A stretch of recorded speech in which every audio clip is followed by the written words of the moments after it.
Hello students, welcome to my channel arts and education. आज की हमारी वीडियो का टॉपिक है एक्सरसाइज नंबर 1.6 के क्वेश्चन नंबर 3, 4, 5 एंड 6। पिछली वीडियो में हमने एक्सरसाइज 1.6 का क्वेश्चन नंबर 2 सॉल्व किया था। ये भी सेम वही क्वेश्चंस हैं, बस इसकी स्टेटमेंट्स थोड़ी डिफरेंट हैं। इनको सॉल्व करने का मेथड सेम है। Two sides of a rectangle differ by 3.5 centimetre. मतलब सपोज हमारे पास एक रेक्टेंगल है जिसकी दो साइड डिफर कर रही हैं 3.5 सेंटीमीटर के साथ। Find the dimension of the rectangle if the perimeter is 67 centimetre. ये क्वेश्चन भी क्वेश्चन नंबर 2 की तरह ही है। इसमें भी हमें पेरीमीटर दिया गया है, हमने डायमेंशन फाइंड करना है। पेरीमीटर होता है हमारे पास 2 इंटू लेंथ प्लस विड्थ। तो चलिए अब इसकी इक्वेशन हम फाइंड करते हैं। सबसे पहले हमने एक रेक्टेंगल ड्रा करना है।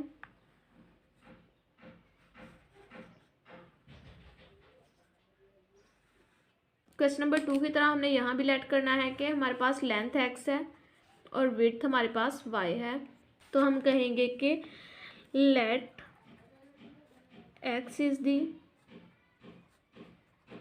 लेंथ ऑफ रेक्टेंगल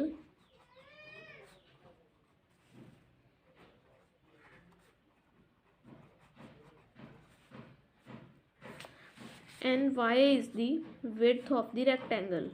अब हम लिखेंगे कि according to the statement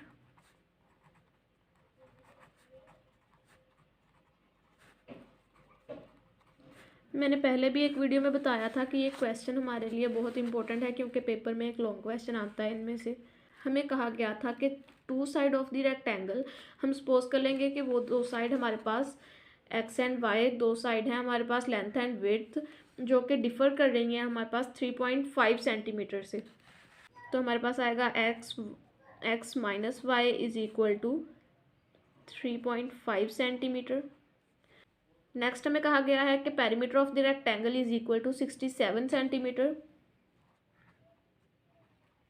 perimeter is equal to 67 centimetre. Perimeter है हमारे पास 2 इंटू लेंथ प्लस विड्थ है हमारे पास x plus Y is equal to 67। X plus y इधर मल्टीप्लाई हो रहा है तो इधर जाकर डिवाइड हो जाएगा।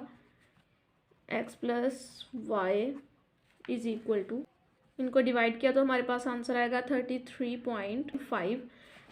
तो अब हम लिखेंगे कि हमारे पास फर्स्ट जो इक्वेशन है वो है x minus y is equal to 3.5 centimetre. Second है हमारे पास x plus Y is equal to 33.5 centimetre.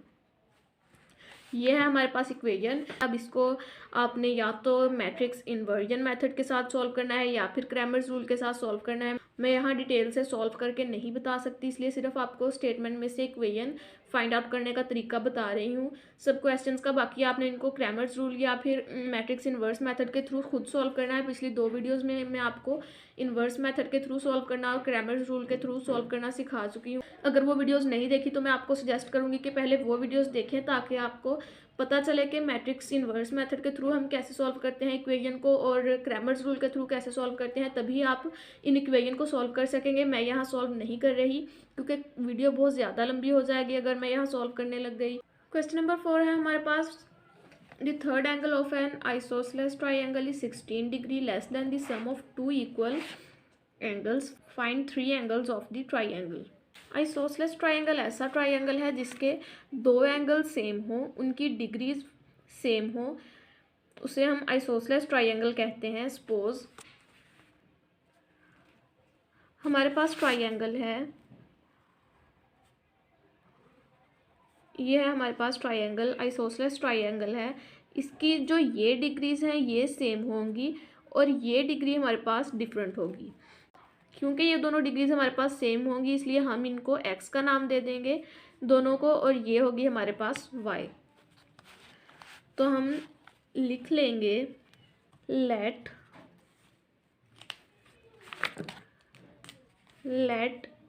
x is one of equal angles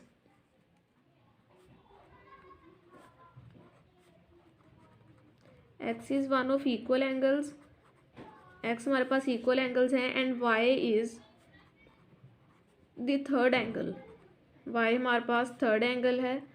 तो sum of the 2 equal angles, उसमें से हमने 60 डिग्री लेस करेंगे तो जो नया एंगल बनेगा वो होगा आपके पास थर्ड एंगल। मतलब सम ऑफ 2 एंगल्स इन दो एंगल्स का सम हमारे पास 60 डिग्री से लेस होगा, तो जो आंसर आएगा हमारे पास वो होगा हमारे पास y। 2x मतलब सम होगा x का, सम ऑफ टू एंगल्स 2x होगा हमारे पास, 2x आ गया, लेस करेंगे उसमें से 60 डिग्री, तो हमारे पास आंसर आएगा y। ठीक है, इसको अब हमने अरेंज करना है। 2x y साइड पे आ जाएगा और 60 डिग्री दूसरी साइड पे चला जाएगा, hence 2x minus y is equal to 60। ठीक है, ये आ गई हमारे पास फर्स्ट इंफॉर्मेशन। स्टेटमेंट अगर हम देखें तो उसमें हमें सिर्फ यही कहा गया है कि दो एंगल्स को अगर सम करें और उसको लेस करें हम 60 डिग्री से, तो जो आंसर आएगा वो हमारे पास थर्ड एंगल होगा। लेकिन हमें यहाँ सेकंड इंफॉर्मेशन नहीं दी गई, तो हमें पता है कि sum of the three angle is equal to 180 degree. Let's suppose sum of three angles मतलब 2x plus Y is equal to 180 degree. मैंने इस क्वेश्चन के कुछ और तरीके भी देखे हैं, उसमें उन्होंने किया हुआ है कि एक्स वाई जेड तीन नाम दिए गए हैं इसको, मतलब अगर उन्होंने x की वैल्यू फाइंड कर ली और z की वैल्यू फाइंड कर ली तो y की वैल्यू भी उन्होंने वही लगाई जो x की लगाई है, क्योंकि ये दोनों सेम हैं। लेकिन हम इस तरीके से भी सॉल्व कर सकते हैं इसे, क्योंकि ज़रूरी नहीं है कि इन दो एंगल्स को हम डिफरेंट नेम दें, अगर ये सेम है तो हम इसे सेम नेम से भी सॉल्व कर सकते हैं।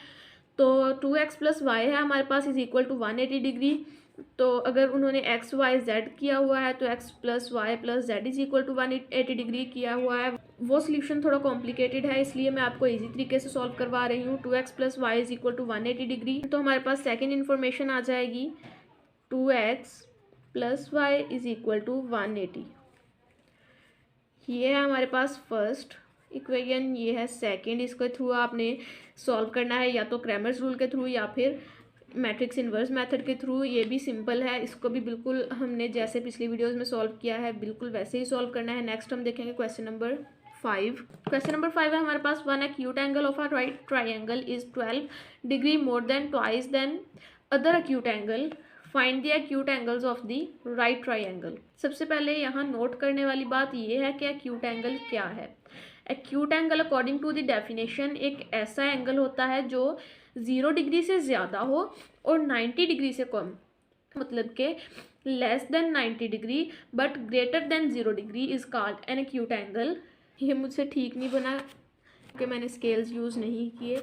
तो हमारे पास यहाँ ये एंगल है 90 डिग्री, ये हमें पहले ही पता है कि 90 डिग्री का है। ये एंगल होगा हमारे पास x, लेट करना है कि ये एंगल x है और ये y है। ठीक है, इनकी वैल्यूज़ फाइंड करनी है हमने अब। तो हम लिखेंगे कि x is the first acute angle,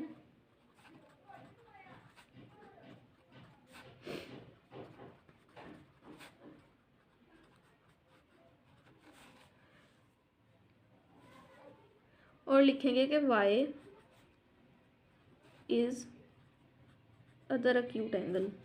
ये हो गया हमारे पास कि x is the first acute angle and y is the other acute angle. अब हमें स्टेटमेंट में कहा गया है कि एक एंगल दूसरे एंगल के ट्वाइस करेंगे यानी डबल करेंगे तो उससे 12 डिग्री ज़्यादा है। एक एंगल है हमारे पास जो कि है x, उसे हम 12 डिग्री ज़्यादा करेंगे तो हमारे पास दूसरा डबल एंगल आएगा, मतलब जो कि होगा ट्वाइस ऑफ एंगल यानी कि 2y। एक एंगल को अगर हम 12 डिग्री ज़्यादा करेंगे तो ट्वाइस एंगल आएगा हमारे पास दूसरा। आई होप यू अंडरस्टैंड कि अगर हम एक एंगल है हमारे पास x, अगर हम उसे 12 डिग्री ज़्यादा करेंगे मतलब उसमें 12 डिग्री ऐड करेंगे तो हमारे पास ट्वाइस एंगल आएगा दूसरा जो कि है y। यही है हमारे पास फर्स्ट इंफॉर्मेशन। सेकंड इंफॉर्मेशन हमें इस क्वेश्चन में भी नहीं दी गई कि ट्राइंगल के थ्री एंगल्स का sum is equal to 180 degree. x plus Y is equal to 180 minus 90 degree. इनको हमने माइनस किया तो हमारे पास आंसर आएगा x plus Y is equal to 90 degree. ये आ गई हमारे पास सेकंड इक्वेशन। इसको सॉल्व कर लें आप या तो क्रैमर्स रूल के थ्रू या फिर मैट्रिक्स इन्वर्स मेथड के थ्रू, इसका आंसर x और y हमारे पास फाइंड हो जाएगा। तो क्वेश्चन नंबर 6 है हमारे पास, two cars that are 600 kilometres apart are moving toward each other, Their speeds differ by 6 km/h and the cars are 123 km apart. After 4.5 hours, find the speed of each car. तो उन्होंने हमें बताया है कि दो कार्स हैं जिनके दरमियान फासला है 600 किलोमीटर का और वो एक दूसरे की तरफ आ रही हैं। उनकी स्पीड्स 6 km/h के थ्रू डिफ़र कर रही हैं एक दूसरे के साथ। उनके दरमियान जो फासला बाकी रह चुका है वो है 123 किलोमीटर और अब हमने उनकी स्पीड फाइंड करनी है। उनकी स्पीड हमने फाइंड करनी है दोनों की। तो हम सपोज करेंगे, suppose x is speed of first car and y is the speed of second car. उन्होंने स्टेटमेंट में कहा है कि speed of both cars are differ by the distance of 6 kilometre कि दो कार्स जिनकी स्पीड हमने x एंड y ली है वो डिफ़र करेंगे 6 km/h के थ्रू। तो हम लिखेंगे x माइनस वाई 6 km/h। तो हम लिखेंगे कि x minus y is equal to 6 km/h। तो ये आ गई हमारे पास फर्स्ट इक्वेशन। उसके बाद वो कह रहे हैं कि 4.5 hours के बाद दोनों कार्स के दरमियान जो डिस्टेंस है वो सिर्फ 123 किलोमीटर रह गया है। मतलब हम लिखेंगे दोनों कार्स ने 4.5 hours में जो डिस्टेंस कवर किया उसके बाद जो बाकी रह गया उनमें वो 123 है। तो हम लिखेंगे 4.5x plus 4.5 hour y is equal to total distance है हमारे पास 600 और उसमें से जो हमारे पास बाकी रह गया है वो है 123। अब इसको मैं एक्सप्लेन करूँगी कि x एंड y जो है हमारे पास दो कार्स की स्पीड है वो 1.5 hours चली है। अब दोनों कार्स के 4.5 hours चलने के बाद जो उनके दरमियान डिस्टेंस रह गया है वो है 123 किलोमीटर। टोटल था हमारे पास 6 किलोमीटर। दोनों कार्स 4.5 hours चली हैं तो उनके पास टोटल डिस्टेंस में से सिर्फ 123 किलोमीटर उनके दरमियान फासला रह गया है। बाकी जो इनको माइनस करने के पास हमारे पास आंसर आएगा वो होगा वो डिस्टेंस जो कि ये कार्स कवर कर चुकी हैं। अब हम इसको सॉल्व करेंगे। अब इनको सॉल्व करने के पास हमारे पास आंसर आया 4.5x plus 4.5y is equal to 600 minus 123 577। मतलब 577 किलोमीटर ये कार्स 4.5 hours में कवर कर चुकी हैं डिस्टेंस। तो ये हमारे पास सेकंड इक्वेशन आ गई है। अब आपके लिए मैं इसको मैट्रिक्स फॉर्म में कन्वर्ट करती हूँ।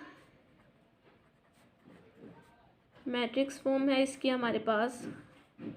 फर्स्ट इक्वेशन हमारे पास थी ये, सेकंड इक्वेशन ये, फर्स्ट इक्वेशन में 1, सेकंड में 4.5।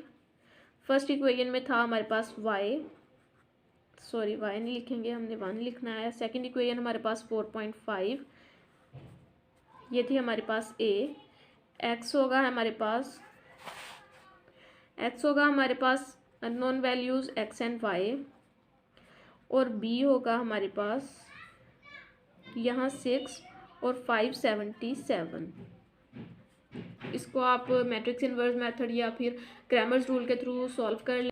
उम्मीद है कि आपको आज की वीडियो अच्छी लगी होगी। अच्छी लगी है तो लाइक करें, मेरे चैनल को सब्सक्राइब करके प्रेस द बेल आइकन ताकि मेरी न्यू वीडियोस के नोटिफिकेशन आपको मिलते रहें। किसी तरह का कोई भी डाउट हो, कोई भी प्रॉब्लम है, आप मुझे कमेंट बॉक्स में ज़रूर बताएं। मैं आपको ज़रूर जवाब दूंगी, आपकी हेल्प करूंगी। अगर कोई क्वेश्चन मैं नहीं करवा सकी, आपको उसकी समझ नहीं आई तो मैं अलग से उस पर वीडियो बनाऊंगी।